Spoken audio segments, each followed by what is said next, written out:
Here are the headlines for the day. A Texas megachurch pastor has been sentenced to 6 years in prison for scamming investors out of millions of dollars. According to the Associated Press, Kirby John Caldwell was sentenced last Wednesday in Shreveport, Louisiana. That's where he and his co-defendant were indicted in 2018. Now, his co-defendant is a man named Gregory Smith. He is a Shreveport-based investment advisor. Caldwell pleaded guilty to conspiracy to commit wire fraud in March. And before that, he was the senior pastor of Houston's Windsor Village United Methodist Church. The church has about 14,000 members, and he's been a spiritual advisor to Presidents George W. Bush and Barack Obama before that. According to federal prosecutors, Caldwell and Smith used their clout and influence to persuade people to invest about $3.5 million in historical Chinese bonds. Here's the thing. The bonds were reportedly issued by the former Republic of China that lost power to the communist government in 1949. So these bonds aren't recognized by China's current government and have no investment value. Acting U.S. Attorney Alexander Van Hook said this in a statement.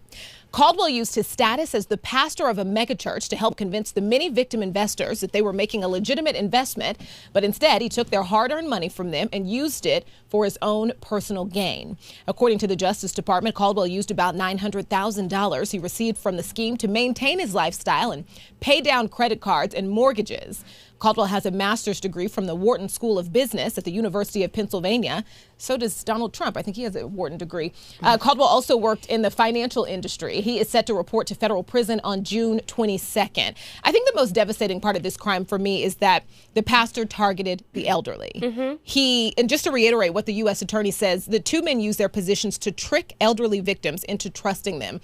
I have a story, it's like kind of related, but I feel really passionate when people do this to our grandmothers and grandfathers. They are vulnerable to this, and it's awful. Everyone knows, I was raised by my grandparents, and when my grandma passed away, we found all of these life insurance policies. And I remember as a kid, once a week, the insurance man, he used to come by, sit on the couch, and she would pay all of these premiums. And I didn't pick up on it as a kid, but as an adult, when she passed away, they had convinced her to purchase a ton of life insurance policies on her kids and grandkids. You don't need life insurance policies on your 2-year-old grandkids and great-grandkids. But this, person that she trusted had convinced her to, spend her money on these worthless policies that this is frustrating. This story is really horrible because, like you said, Brooke, it was the elderly that was targeted. His congregation was mainly made up of African Americans. And the fact of the matter is that it is our grandmothers and our grandfathers. And a lot of these people didn't have money readily available. They had to cash out other potentially lucrative investment opportunities in order to fund, this fraud. His lifestyle. Yeah, exactly. His lifestyle. Pretty much. He's been forced to, he's getting 6 years. He's going to be paying $3.5 million in restitution, and he's got a $125,000 fine. And let me tell you something about these mega pastors. They all rub me the wrong way. Oh, not me. Listen, I'll fight for TD Jakes. I don't know. Well, okay, fine. All right, fine. Maybe not TD Jakes. Okay. So everybody's not but bad. Everybody else. Everybody's not bad. But this has been going on for years. And then growing up in the church, I've heard these stories so many times. Like, who else do you want to trust, right? Yeah. First of all, you want to trust your own. And then it's the pastor of the church. You think about Clarence Smith, the $1 million he took from Chicago. The pastor there, another pastor in Houston, $200,000. This happens over and over again. And sometimes that's my point, Romeo, is that it happens so frequently. But everybody, it's not bad. I don't think you're making a wild point. I just wanted to shout out, my favorite bishop, but I don't think you're making a totally wild point. Remember Joel Osteen, am I saying wrong? But he gets a lot of criticism. He gets a lot of criticism. Yes. You're not the first person. And digging in a little bit deeper into this research, a lot of these pastors that make a lot of money, like some of the ones you've named, donated nothing for far as coronavirus. There you go. That's the other thing. Never cut a check on behalf of that. These men don't have very godly behavior. It's not very Christian behavior. Demi is nodding along. I feel like you're How do you feel about that? I have been a mega church attendee for all of my life. As you guys know, I'm from Chicago. I went to Trinity United Church of Christ, a pretty big church with Jeremiah H. Wright was my senior pastor. Then after that, New Life Southeast in Chicago, and still today, even like One Church LA. So I've always been like a big church attendee. So I don't like to dabble in what I haven't had much scandal with my pastors per se. I go to church to get the word. I pay my 10% tithes of what I make, and then I go home. And that's honestly, I'm not to say what they do with it, whatever, but I'm doing my part. You've done your part. That's how you feel. Absolutely. Okay. So, but I understand, like, I dated a guy who had a problem with, like, his father was a pastor of a small church, and so he had a big issue with mega churches. That was, one of our big conversations, because I like mega church. I like going and just, I don't know, I like the vibe. So, but, to each his own. So, but anywho, moving right along, Edward Floria, a member of the far-right Proud Boys group, was recently arrested on Tuesday night after police say they found parlor posts from him threatening the life of Senator-elect, Raphael Warnock, as well as his plans to take part in the Capitol riot last week. Now, Floria responded to another user on the Parler app who posted blank Raphael Warnock, loser, saying dead men can't pass blank laws. He was arrested in his home in Queens, New York, where authorities say they found more than 1,000 rounds of ammunition and military-style combat knives. NBC News reported on Wednesday. Now, Floria was reportedly not allowed to have that ammunition due to a previous arrest and conviction in 2013 for a firearms-related felony. Now, I wanted to also add in here that the FBI Assistant Director in charge, William Sweeney, he says, for those of you, he sent out a message. He is not playing, okay? So he says, for anyone else who thinks they want to try it, he says, for those of you out there with similar intentions, heed this warning. Knock it off or expect to see us at your door. Now, he also reportedly posted about, when I was saying in the story that he posted about the riot and stuff like that, he also posted that armed men heading to D.C. He says, the time for peace and civility is over, and it's time to unleash some violence. So, listen, for anyone who feels like this was not a planned attack and that violence was not intended upon this, you are absolutely wrong. It was all planned. His wife filed for divorce, and she said that he is an angry man, that nothing he's done and that he's accused of doing surprises her. He would have been at the march if his ride hadn't fallen through, and this is the reason why she's divorcing him. She's also set up a GoFundMe for herself. Interesting. And you know what the amount is that she's asking? What's she asking for? $20,000. $2 million. Because she just found out that he was like this? Well, no, she's known because they've been married for 6 years, and she says that he was abusive. But also, the reason why she also wants that money is because she wants to sue Trump. So she's interesting herself. She's very interesting. Yeah. I think about the situation. No, go ahead, Brooke. You want to say something? No. I think about the situation and social media, the good and bad, right? If someone's trying to get at someone, which is unfortunate, which a lot of people are getting threats, I feel like our country's on a very high alert.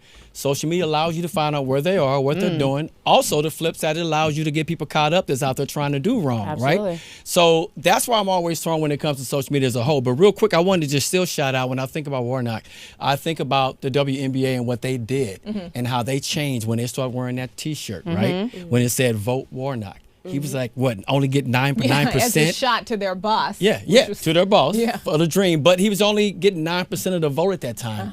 And look what that helped do. So I just want to shout them out and say that was pretty big of them to do that. You know what I'm saying? Yeah, and you were talking about social media. Another thing that it does is it helps spread dangerous rhetoric. And to Demi's point, the authorities are saying, stop doing this. But we also need to, the authorities, I would like, people need to take more serious the people who are inciting this, who are spreading this dangerous rhetoric, because it is, Warnock has been labeled almost like this dangerous radical for having pretty simple policies. You know what I mean? And funny, people were pointing out the similarities between he and Martin Luther King as far as their policies and how Martin Luther King would want him to go even further. And the same people who post those quotes yesterday also say really awful stuff about Raphael Warnock. And I think, it's just, I don't know. This is why I get frustrated by people who try to claim free speech when they say racist, awful things, because this is the trickle-down effect of that. Absolutely. This is somebody's life actually being in danger because of your racism. Crazy. It's frustrating. It's intense. All right, well, moving right along. The National African American Gun Association held its first meeting on Saturday in Tulsa, Oklahoma, in an effort to educate the Black community on gun safety and protection, according to the GRIO. CBS News reported that guns were sold in record high numbers after 17.2 million background checks were completed in 2020, shattering the previous record of 15.7 million in 2016. The National Shooting Sports Foundation also noted that close to 5 million Americans made first-time gun purchases. Vanessa Hall Harper, the Tulsa chapter president of the National African American Gun Association, said there was a noticeable lack of representation of black gun owners in Oklahoma and emphasized that black people are law-abiding citizens and we can own guns. Hall Harper said the association's mission is for members of the black community to learn about gun safety, to be able to arm yourself, and be safe to protect your households, while also noting the violent riots encouraged by outgoing President Donald Trump at the U.S. Capitol. That hatred that was shown last Wednesday is something that the African American community and disenfranchised communities in America experience every day, Hall Harper said to KJRH Tulsa. Now, I'd love to hear your thoughts on guns. The first time I actually thought about gun ownership realistically was when Trump was inaugurated, when he was voted into office, because I knew, and just about every single New Yorker knew what was coming. Like this was the calm before the storm. We could see where we are now. Nothing he has done has surprised me. So this, I was going to say that's the first time I thought about gun ownership. It's interesting you said that, because you're right. When he got elected, a lot of my friends would hit me up, get your gun game up. I mean, they would, to be honest, say, look, and I'm not the one that's about that. You know what I'm saying? If I have one or not, I'm going to leave that to myself. Come to my house to find out. Okay. But anyway, I want to talk about Bruce Tomlin, 63-year-old truck driver. Now, he's 63. He's set in his ways. Never considered having a gun ever. After what he saw happen with Ahmaud Arbery, how those 3 white men gunned him down in the street, he was terrified. He travels. He's a truck driver. He's black. But then he went and got one. Yeah. Black man. But then we get stories like Philando Castillo, and we have the story of Breonna Taylor's boyfriend. Like, these are people that have, permits to legally carry firearms, and they're still fired upon and or killed. So it's like, does it really work out for us as black people to legally own guns? Or is that country overall? Like, then we see all the school shootings.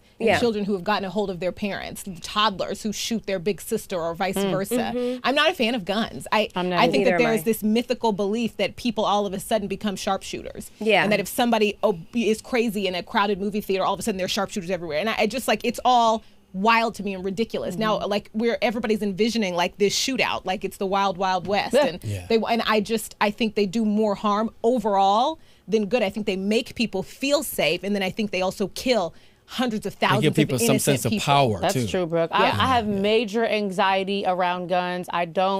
I'm just not, I'm afraid of them. But I wanted to just read, so after this story got posted online, there was, like Melissa said, a big conversation about black people owning guns. And I'm glad you brought that story up, Romeo, because there was a lady on Twitter, and she said, which is why black gun ownership has exploded. She said, prior to 2016, very few in my family would have considered gun ownership, but now I'm one of the few people in my family who don't own a gun, and I'm strongly considering it. I mean, I, like Brooke says, I just have so much anxiety just about being around guns. But I mean, also, it's kind of just like, I'm one of the one few people in my family as well that don't, want to have a gun. And I mean, I feel like most black people want to have a gun now to feel protected.